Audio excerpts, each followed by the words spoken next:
윌키 콜린스 7화 런던에서의 새로운 전개. 레이첼과 레이디 버라클이 런던에 도착한 후 제닝스는 런던 경찰과 협력하여 수사망을 확대했다. 달의 보석 사건은 이제 단순한 지방 사건이 아니라 국제적인 관심을 끄는 사건이 되었다. 인도 정부에서도 관심을 보이기 시작했다. 런던에서 제닝스는 인도인 공동체와 접촉했다. 그들 중 일부는 달의 보석에 대해 알고 있었고 그것이 인도로 돌아가야 한다고 믿고 있었다. 하지만 대부분은 법적인 방법을 통해 해결되기를 원했고 절도나 침입 같은 불법적인 방법은 반대했다. 흥미롭게도 런던의 한 인도 사원에서 최근 3명의 낯선 승려가 나타났다는 정보를 얻었다. 그들은 특별한 종교적 임무를 수행 중이라고 말했지만 구체적인 내용은 밝히지 않았다. 사원 관계자들도 그들에 대해 자세히 알지 못했다. 제닝스는 이 세 승려가 버라클 저택에 침입했던 인도인들일 가능성이 높다고 판단했다. 그들은 런던에 와서 다음 계획을 세우고 있거나 혹은 이미 임무를 완수했다고 생각하고 있을 수도 있었다. 런던 경찰은 보석상들과 고물상들을 모두 수색했다. 달의 보석이 시장에 나타날 가능성에 대비한 것이었다. 하지만 며칠이 지나도 그런 귀중한 다이아몬드에 대한 소식은 전혀 들리지 않았다. 런던에 온 레이첼은 겉으로는 평온해 보였지만 은밀하게 이상한 행동들을 하기 시작했다. 그녀는 어머니 몰래 혼자 외출하는 일이 잦아졌다. 레이디 버라클이 물어봐도 단순히 산책이나 쇼핑을 했다고 대답할 뿐이었다. 실제로 레이첼은 런던의 여러 보석상들을 방문하고 있었다. 그녀는 다이아몬드 감정에 대해 문의하고 큰 보석을 처분하는 방법에 대해 알아보고 있었다. 보석상들은 그녀의 질문이 이상하다고 생각했지만 고객이므로 정중하게 답변해 주었다. 레이첼은 또한 런던의 몇몇 전당포도 방문했다. 그녀는 가치 있는 물건을 담보로 돈을 빌리는 방법에 대해 물어보았다. 이런 행동들은 마치 그녀가 큰 돈이 필요한 상황에 처해 있는 것처럼 보였다. 더욱 이상한 것은 레이첼이 인도인들이 모이는 지역을 방문한 것이었다. 그녀는 인도 음식점이나 상점들을 둘러보며 무언가를 찾고 있는 것 같았다. 하지만 그녀가 정확히 무엇을 하려는 것인지는 아무도 알 수 없었다. 제닝스는 런던 경찰을 통해 레이첼의 행동에 대한 보고를 받았다. 그는 레이첼이 보석 사건과 관련해서 뭔가 중요한 정보를 알고 있을 가능성이 높다고 판단했다. 하지만 직접 접근하기에는 너무 민감한 상황이었다. 블레이크는 레이첼의 행동이 걱정되어 런던으로 따라왔다. 그는 공식적으로는 자신의 사업 때문에 런던에 온 것이라고 했지만 실제 목적은 레이첼을 지켜보는 것이었다. 그는 그녀에게 무슨 일이 일어나고 있는지 알아내려고 했다. 블레이크는 레이첼의 은밀한 외출을 알게 되었고 몰래 그녀를 따라다니기 시작했다. 그는 레이첼이 보석상과 전당포를 방문하는 것을 목격했다. 이런 행동이 보석 사건과 관련이 있을 것이라고 확신했다. 하루는 블레이크가 레이첼을 따라가다가 놀라운 광경을 목격했다. 레이첼이 한 인도 음식점에서 3명의 인도인과 만나는 것이었다. 그들은 조용히 대화했고 레이첼은 그들에게 무언가를 전달하는 것 같았다.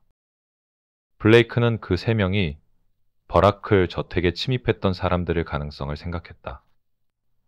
하지만 확실하지 않았고 레이첼이 왜 그들과 만나고 있는지도 이해할 수 없었다. 그는 즉시 제닝스에게 이 사실을 알려야 할지 고민했다.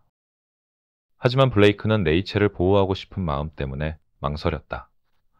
혹시 그녀가 무슨 이유에서든 그들과 만날 수밖에 없는 상황에 처해 있을지도 모른다고 생각했다. 그는 먼저 레이첼과 직접 대화해 보기로 결심했다. 블레이크는 레이첼이 인도인들과 만난 다음 날 그녀를 찾아갔다. 그는 자신이 목격한 것에 대해 솔직하게 말하고 레이첼에게 설명을 요구했다. 레이첼은 처음에는 당황했지만 곧 차분해졌다. 레이첼은 블레이크에게 모든 것을 말할 수는 없다고 했다. 하지만 자신이 나쁜 일을 하고 있는 것은 아니라고 말했다.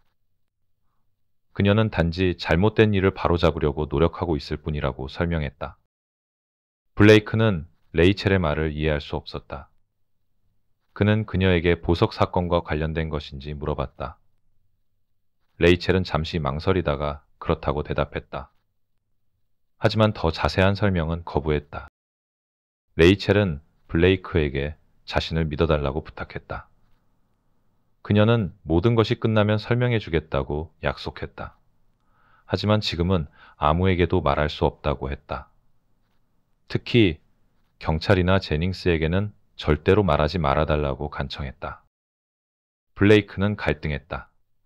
레이첼을 사랑하기 때문에 그녀의 부탁을 들어주고 싶었지만 동시에 법적인 의무도 있었다. 그는 결국 레이첼에게 며칠의 시간을 주겠다고 말했다. 그 시간 안에 스스로 모든 것을 해결하지 못하면 자신이 경찰에 신고하겠다고 했다. 제닝스는 런던 사원에서 목격된 3명의 승려들에 대해 더 자세히 조사했다. 사원 관계자들과의 면담을 통해 그들이 매우 특별한 임무를 띠고 온 사람들이라는 것을 알게 되었다. 그들은 일반적인 승려들과는 다른 권위를 가지고 있었다. 인도 정부와의 연락을 통해 제닝스는 놀라운 사실을 발견했다. 이 3명은 달의 보석의 공식적인 수호자들이었다. 그들은 인도 정부의 승인을 받아 보석을 되찾기 위해 영국에 온 것이었다. 즉, 그들의 행동은 완전히 불법적인 것은 아니었다. 하지만 문제는 그들이 버라클 저택에 무단 침입했다는 것이었다. 아무리 정당한 목적이 있다고 해도 사유재산에 침입하는 것은 범죄였다. 제닝스는 그들을 찾아서 사정을 들어볼 필요가 있다고 판단했다. 런던 사원에서 제닝스는 3 승려 중 1명과 만날 수 있었다. 그는 영어를 할 줄 아는 사람이었고 제닝스의 질문에 어느 정도 답변해 주었다. 하지만 그의 말은 수수께끼 같았다. 승려는 달의 보석이 이미 올바른 길을 찾았다고 말했다.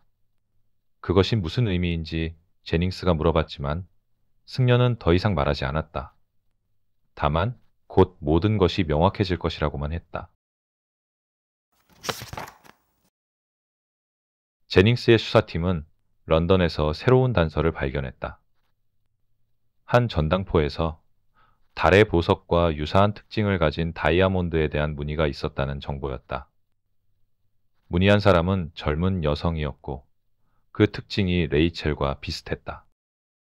전당포 주인의 증언에 따르면 그 여성은 매우 큰 황색 다이아몬드를 가지고 와서 그것의 가치를 물어보았다고 했다.